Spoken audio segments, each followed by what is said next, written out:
రాజకీయాల్లో సంచలనంగా మారింది జూనియర్ ఎన్టీఆర్ అలాగే చంద్రబాబు ఫోన్ కాల్. మరి జూనియర్ ఎన్టీఆర్, చంద్రబాబు మధ్య కాన్వర్సేషన్ మొదలైంది. ఎన్టీఆర్‌ని రాజకీయాలకు రావాల్సిందిగా స్వయంగా చంద్రబాబే ఆహ్వానించారట.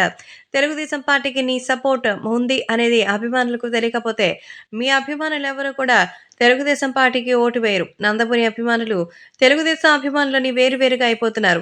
సో, నందమూరి కలిస్తేనే తెలుగుదేశం. కాబట్టి ఆ విషయం గుర్తుపెట్టుకోండని మీ తాతగారు పెట్టిన పార్టీని నిర్వీర్యం చేస్తే ఆ తర్వాత పరిస్థితి ఏమవుతుందనేది ఆలోచించండి అంటూ చెప్తున్నారు.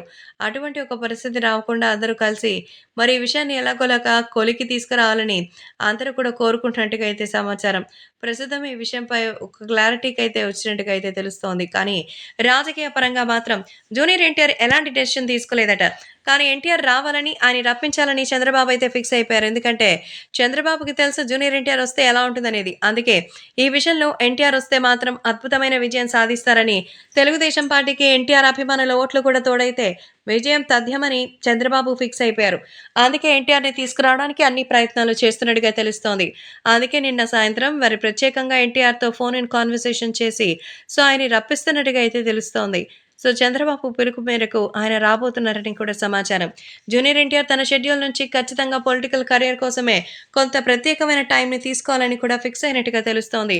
అందుకే ఇప్పుడు రాజకీయ సునామీ రావడానికి సిద్ధంగా ఉంది అంటున్నారు చంద్రబాబు.